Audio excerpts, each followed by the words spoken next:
Jumbo, how are you? Jambo, Jambo. I'm good. How are you in South Africa? Well, thank you so much. Did you know that when your stress is high, your nose temperature goes lower?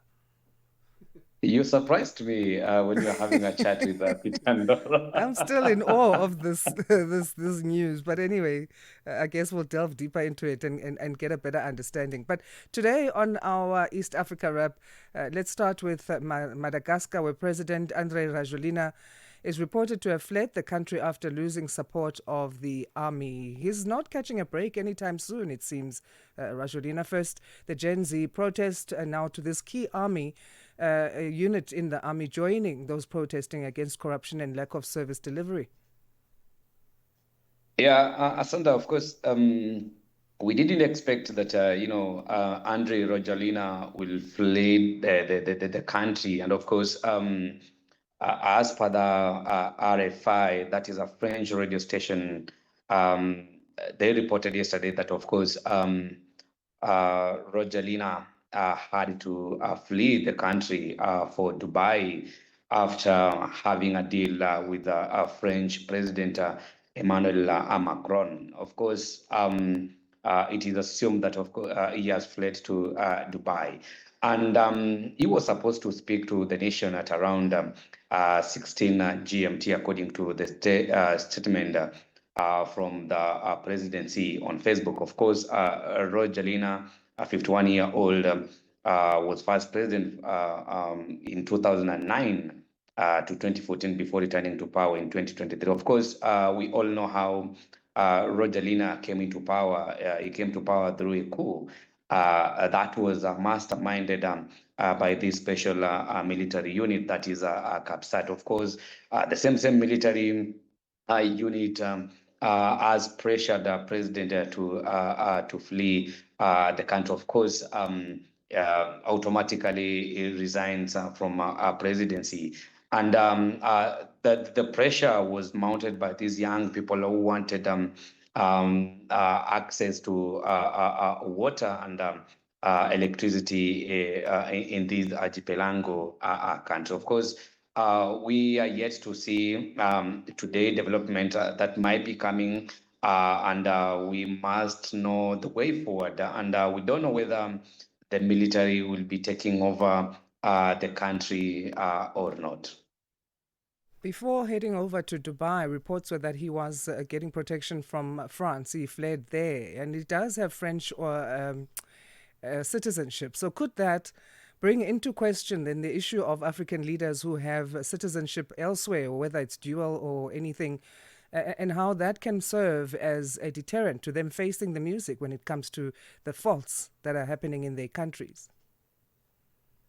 Of course, yes. And it is, we have rumors that Rogelina had a call with Emmanuel Macron, and probably was advised that since you hold a dual citizenship, then you have to resign and come back to France. Of course, this now brings the question of our leaders or African leaders. Who have a dual citizenship. And it is also the right time for us to start questioning, do we really need to have leaders who have a dual citizenship? When things goes up, they have to run to the other country.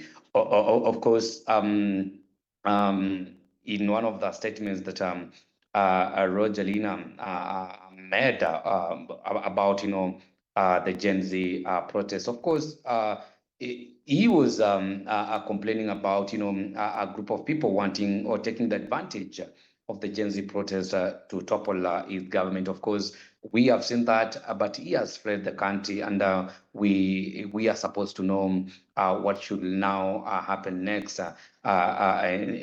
in Madagascar. Of course, we've seen so many young people died, around two people, but he said, of course, 12 young people were shot dead during the protest. So, what kind of protection can he now receive from Dubai, where he is allegedly? Yeah, of course, it is alleged that he fled to Dubai. Of course, he will get the diplomatic security by the Dubai authorities. But there's a high possibility that he might go back to France, where he hold citizenship.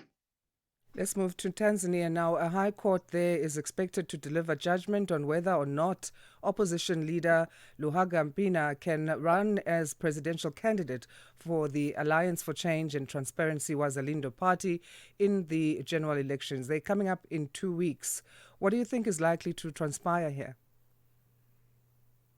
Of course, the case will be mentioned tomorrow, and a ruling will be made tomorrow. But remember, Mpina filed a case at the High Court last month, telling the removal from the race, independent and national electoral commission. And of course, the court ruling by a bench of three judges, led by Frederick Manyanda, was initially expected to be on 10th October, but was postponed on the ground that the judges had needed more time. But as remember, the electoral body of Tanzania has already printed the ballot papers.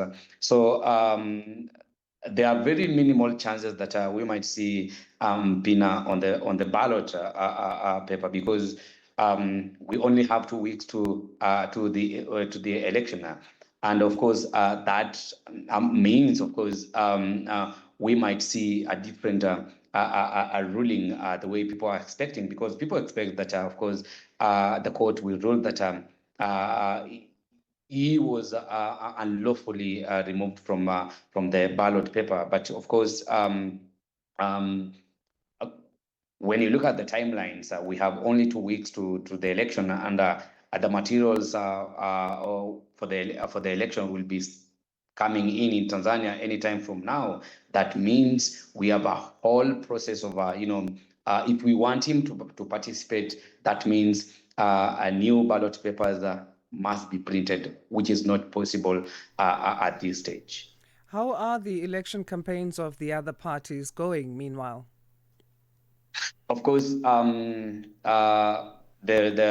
incumbent president, Mama Samia Suluhu, and other 17 candidates are at the center, or they are campaigning at the final stages, ensuring that they get the maximum support from the Tanzanians. Of course, elections will be happening in 2 weeks' time, and we've seen the candidates from different parties. Of course, the minor parties are trying to convince people to vote for them, because Pina was supposed to be the main opposition challenger to Suluhu. But of course, this is not happening. So we see Samia Suluhu Hassan enjoy, the maximum support, because she do not have the main challenger for this coming election, and we might see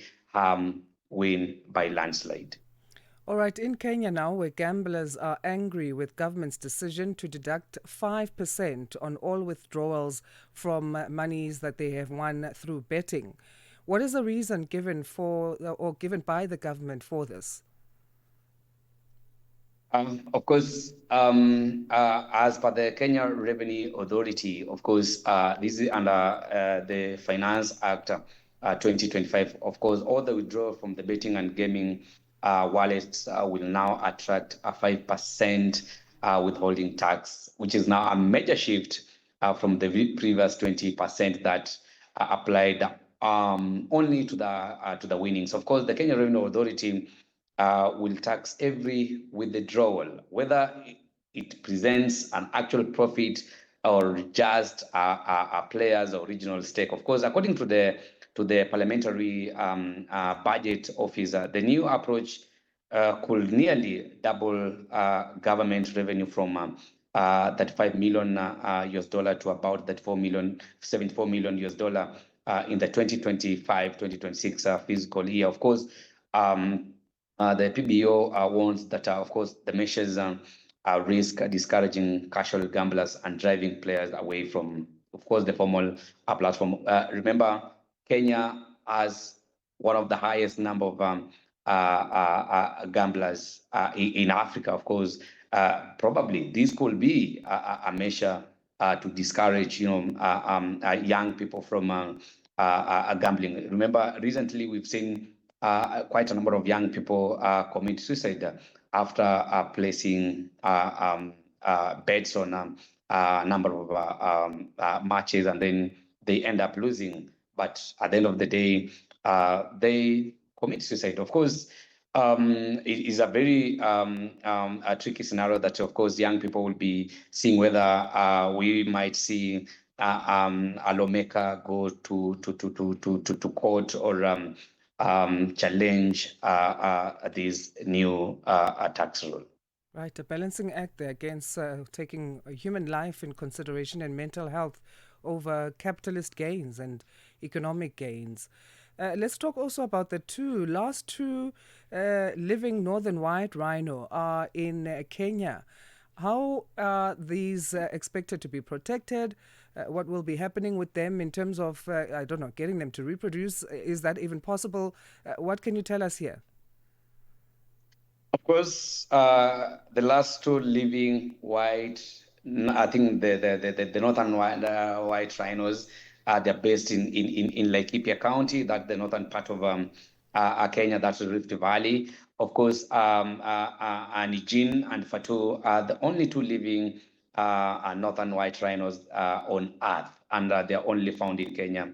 And as per the scientists, they cannot they cannot reproduce again. So that means we have to protect these endangered species. And they are located at the All Pajeta Conservancy in Laikipia.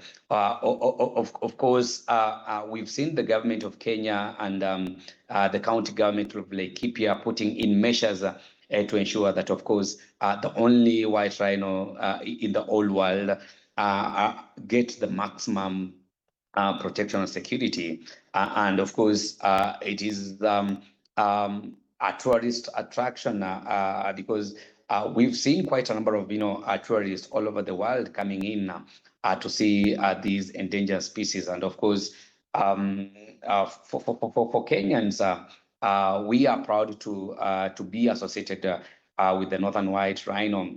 That you cannot find them anywhere in the world, but you can find them here in Kenya. And recently, the CS for tourism, she mentioned that and said that, of course, government is going to put up a special gauge where the two rhinos will be placed under will be protected by state. Dennis, asante sana. We'll leave it there for today. Always appreciating your insights. Thank you so much. And I know today is a very big day for the Bafana, and we are really waiting to see that match with against Burundi. Of course, it is a decisive match, whether they qualify or not, but wish South Africa all the best. Thank you so much. And that's Dennis Beru, who is head of Grassroot Journalism Kenya, also a journalist giving us news, making headlines within the East African region and analysis thereon. It's 6:30 rather, 6:30 Central African time. Let's get our news headlines. Here's Jalani Tulongwepe. Get the news, music,